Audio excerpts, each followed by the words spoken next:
حاضرین گرامی قدر، آج انشاءاللہ العزیز ہم قرآن کا مطلوب انسان کورس میں ان منتخب مقامات کا مطالعہ کر رہے ہیں۔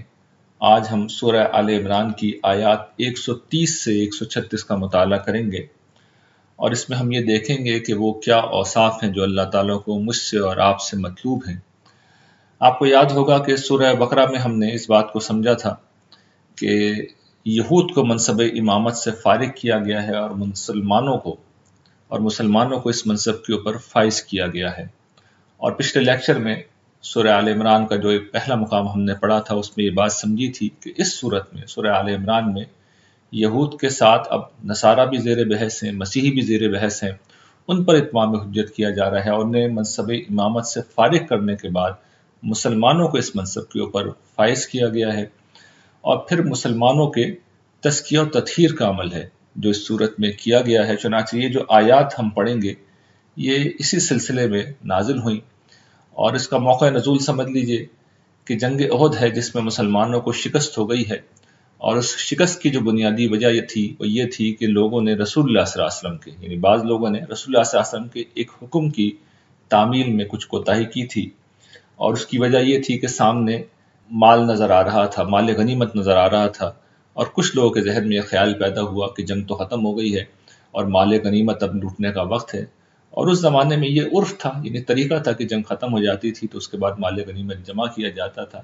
لیکن رسول اللہ صلی اللہ علیہ وسلم نے چونکہ یہ بات کہہ دی تھی کہ جب تک میں نہ کہوں تمہیں اپنی جگہ سے نہیں ہٹنا، تو ظاہر ہے کہ حضور کی اجازت کے بغیر وہاں سے ہٹنا اس بات کی علامت تھی، اس بات کا اظہار تھا کہ رسول اللہ صلی اللہ علیہ وسلم کے حکم کے بالمقابل مال کی اہمیت کچھ زیادہ ہے۔ چنانچہ یہی وہ پس منظر ہے جس میں یہ آیات آتی ہیں، اور مسلمانوں کو یہ توجہ دلائی جاتی ہے کہ اللہ اور اس کے رسول کی اطاعت کی کیا اہمیت ہے، اور مال کی جو محبت ہے یہ کتنی بڑی ایک مصیبت ہے۔ چنانچہ ان آیات میں جو مال کی محبت کا اس زمانے میں سب سے بڑا ایک اظہار تھا، سب سے بڑا ایک طریقہ تھا جس سے لوگ مال حاصل کرتے تھے، اور جو ناجائز تھا، یعنی مال حاصل کرنے کی جدوجہد کرنا کوئی غلط نہیں ہے، لیکن جو ناجائز طریقہ تھا اور یہود کے زیر اثر لوگوں نے اسے جائز سمجھ لیا تھا، اس کو موضوع بحث بنا کر، اس کو زیر بحث لا کر، گویا کہ سر عنوان بنا کر مال کی محبت پر ضرب لگائی گئی ہے۔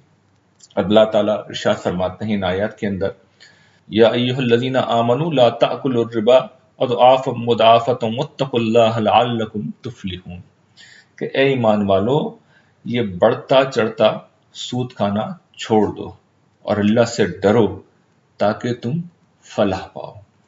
اس آیت میں یہ بات سمجھ لیجئے کہ سود کی حرمت بیان ہو رہی ہے، اس کی ممانعت بیان ہو رہی ہے، اس سے منع کیا جا رہا ہے، لیکن اس میں جو اسلوب اختیار کیا گیا ہے کہ لا تأکلوا الربا اضعافا مضاعفہ، یعنی اس کا مطلب یہ ہے کہ سود بڑھتا چڑھتا سود جو ہے اسے نہ کھاؤ۔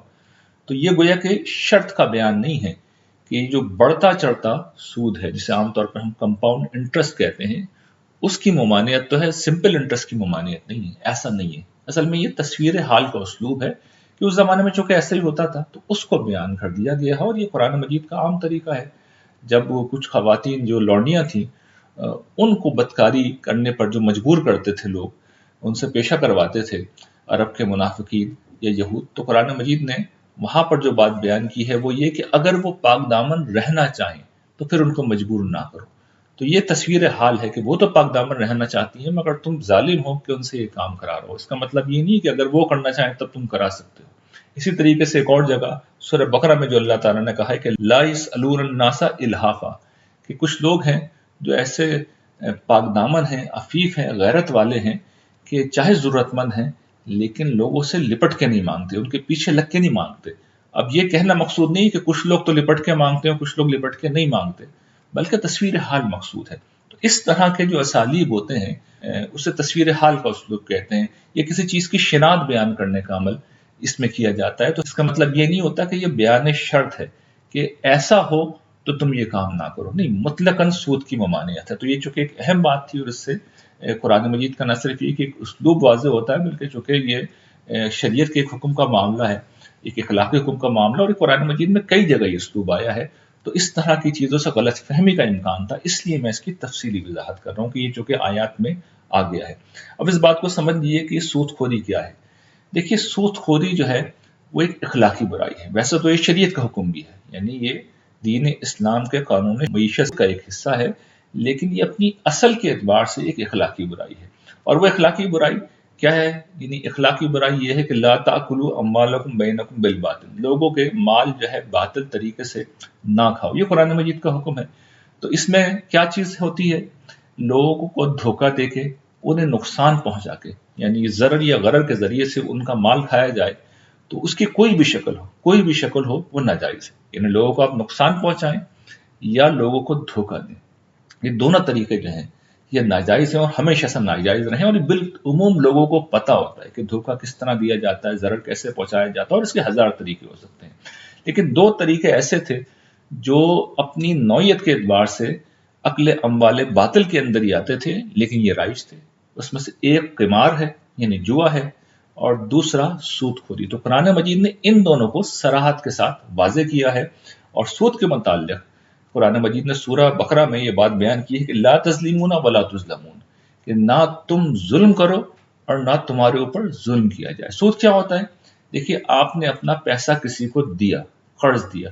اب آپ کو اگر آپ کا پیسہ نہیں ملتا تو یہ آپ پہ ظلم ہے، اور اگر آپ اس کے اوپر متعین اضافی منفعت لے رہے ہیں تو پھر یہ آپ اس شخص کے اوپر ظلم کر رہے ہیں.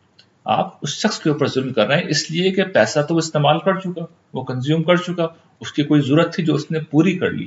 لیکن جب آپ اس سے کہہ رہے ہیں کہ بھئی ایک تو تم واپس میرا جو قرضہ ہے وہ پروڈیوس کرو، یعنی اس کو تو پیسے جمع کرنے ہوں گے نا، اپنی ضروریات میں سے پیسے بچانے ہوں گے، بچا کے پھر وہ آپ کو واپس کر رہا ہے. اب آپ یہ کہہ رہے ہیں کہ اس پہ تم مجھے اضافہ بھی دو. تو اصل تو حکم یہ ہے، مطالبہ تو یہ ہے، دین کی تعلیم تو یہ ہے کہ تم لوگوں کے اوپر انفاق کرو جو تعلیم آگے آ رہی ہے. اچھا، یہ نہ کر سکو، اتنا حوصلہ نہیں ہے کہ دوسروں کی ضرورت پوری کر سکو، تو بھائی انہیں قرض دے دو، چلو یہ کر لو. اچھا، آپ یہ بھی نہیں کر رہے، آپ اس کے اوپر بھی منفعت لے رہے ہیں، تو اب یہ ظلم ہے. اس وجہ سے سود جو ہے وہ ایک اخلاقی برائی ہے، گرچہ اس کو اب ہمارے یہاں برائی نہیں سمجھا جاتا اور زمانہ قدیم میں بھی نہیں سمجھا جاتا. آج کل جس طرح کہا جاتا ہے کہ بھئی جس طریقے سے یہ جو آپ کی محنت ہے اس کا بدلہ یہ ہے کہ آپ کو کوئی مزدوری دی جائے، اسی طریقے سے یہ جو آپ کے پیسے ہیں اس کا بھی ریوارڈ ہونا چاہیے، اور اس کا ریوارڈ جو ہے وہ انٹرسٹ ہے. تو قرآن مجید نے اس کی پوری طرح نفی کی ہے اور یہ بتایا ہے کہ یہ ظلم ہے. اور کس پہلو سے ظلم ہے؟ کہ یہ پیسے ختم ہو جاتے ہیں، اور اصل تعلیم یہ کہ انفاق کرو، لیکن تم انفاق بھی نہیں کر رہے بلکہ قرض دے رہے ہو. اس نے پیسے استعمال کر لیے، اب وہ اپنی ضروریات میں سے یہ پیسے بچائے گا، سیو کرے گا، وہ پیسے اکٹھے کرے گا، تمہارا قرض واپس کرے گا، اس پہ تم منفعت بھی مانگ رہے ہو، تو یہ ظلم ہے. اور قرآن مجید نے اس سے روکا ہے.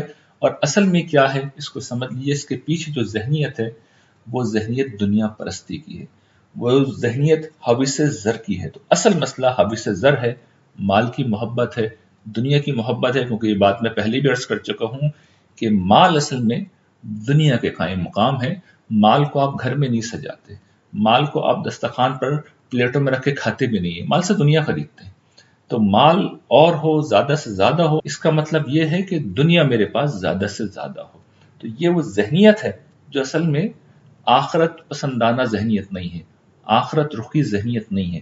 تو اس سے یہاں پہ قرآن مجید نے روکا ہے اور سود کو یہاں پر لے کر بیان کیا ہے. ورنہ در حقیقت دیکھا جائے تو یہاں پر جس چیز کی نفی ہو رہی ہے وہ بالکل یہ اصل میں دنیا پرستانہ سوچ کی ہے.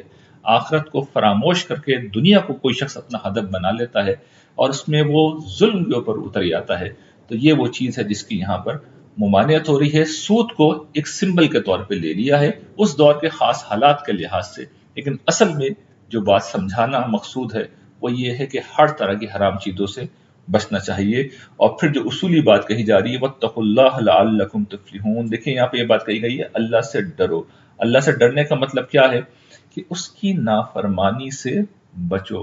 تقوی اصل میں ایک احساس ہے کسی خطرے کو دیکھ کر اپنے آپ کو اس خطرے سے بچانے کا. عملاً پھر آدمی اس کے لیے کچھ نہ کچھ اقدام کرتا ہے. تو یہاں پر وہ دونوں چیزیں دیکھیں آپ کے سامنے آ جائیں گی. پہلے کہا جا رہا ہے وَاتَّقُوا اللَّهَ، اور پھر آگے کہا گیا ہے وَاتَّقُوا النَّارَ. یعنی خطرہ کیا ہے؟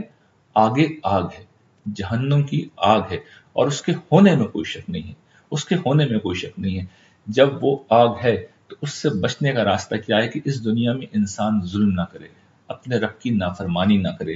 جب وہ اس نافرمانی سے بچے گا، ظلم سے بچے گا، اللہ تعالیٰ کے بتائے ہوئے طریقے پر زندگی گزارے گا، تو پھر کیا نتیجہ نکلے گا؟ لعلکم تفلحون، تم فلاح حاصل کرو گے، تم کامیابی حاصل کرو گے۔ اور فلاح کا سب سے پہلا اور نمایاں پہلو کیا ہے؟ واتقوا النار، اور جہنم کی آگ سے ڈرو۔ آدمی اس آگ سے بچ جائے گا، اس آگ سے بچا لیا جائے گا۔